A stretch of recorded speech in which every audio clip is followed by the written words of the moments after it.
Breaking చూస్తున్నాం. కామారెడ్డి జిల్లాలో వరుస హత్యల ఘటన కలకలం రేపుతోంది. హత్యల కేసు ప్రధాన నిందితుడు ప్రశాంత్ సహా మరో ఇద్దరిని ఎల్లారెడ్డి కోర్టు కస్టడీకి అనుమతి ఇచ్చింది.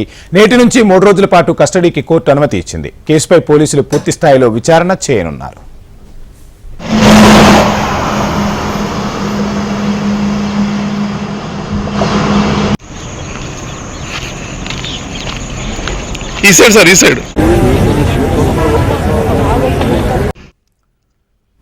కామారెడ్డి జిల్లాలో వరుస హత్యల ఘటన కలకలం రేపుతోంది. హత్యల కేసు ప్రధాన నిందితుడు ప్రశాంత్ సహా మరో ఇద్దరిని ఎల్లారెడ్డి కోర్టు కస్టడీకి అనుమతి ఇచ్చింది.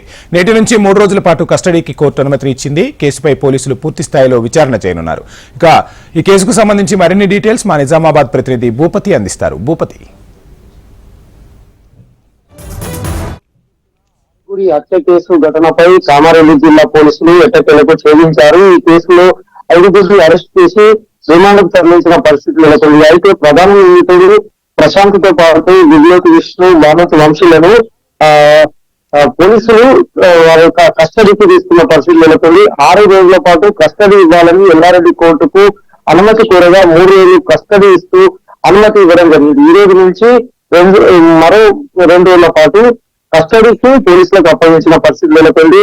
అయితే కేసుకు సంబంధించి పూర్వపరాలు, అదేవిధంగా ఏ విధంగా హత్యలు చేశారు, ఏ కోణంలో చేశారనే విషయాన్ని కేసు రీకన్స్ట్రక్షన్ చేసేందుకు పోలీసులు అనుమతి కోరడం జరిగింది. అనుమతి కోరిన నేపథ్యంలో ఎల్లారెడ్డి కోర్టుకు సంబంధించిన జడ్జి వీరికి 3 రోజుల అనుమతి ఇవ్వడం జరిగింది. ఈ 3 రోజులకు సంబంధించి ప్రధాన నిందితుడు ప్రశాంత్ తో పాటు వంశీ, అదేవిధంగా విష్ణులను కస్టడీకి తీసుకున్న పరిస్థితి నెలకొంది. ఈ రోజు ఉదయం నుంచి కస్టడీలోకి తీసుకున్నారు. ప్రస్తుతం నిజామాబాద్ జిల్లా మాకూర్ మండలం మాదాపూర్ శివారులో అటవీ ప్రాంతంలో ప్రసాద్ హత్యకు సంబంధించిన ఘటనను పోలీసులు తెలుసుకునే ప్రయత్నం చేస్తున్నారు. కేసుకు సంబంధించిన రీకన్స్ట్రక్షన్ చేస్తున్నారు.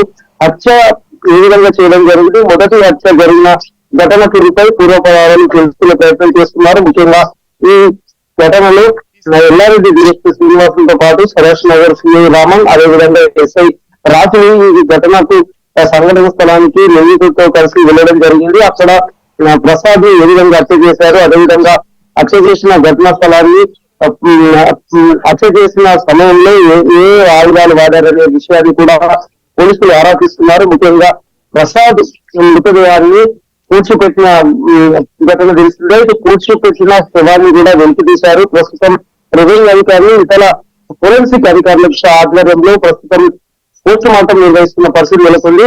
అయితే ఈ తర్వాత మిగతా 5 హత్యలు ఏ విధంగా చేశారు, ఏ ప్రాంతాల్లో చేశారు, ఎక్కడ చేశారనే కోణంలో కూడా రీకన్స్ట్రక్షన్ చేయబోతున్నారు. ముఖ్యంగా ఈ 6 హత్యలకు సంబంధించి ఆస్తి కోసం, అదేవిధంగా తన ఆస్తిని కాజేయడం కోసమే ప్రసాద్ ను హత్య చేయడంతో పాటు వారి కుటుంబ సభ్యులందరినీ హత్య చేసిన ఘటన నెలకొంది.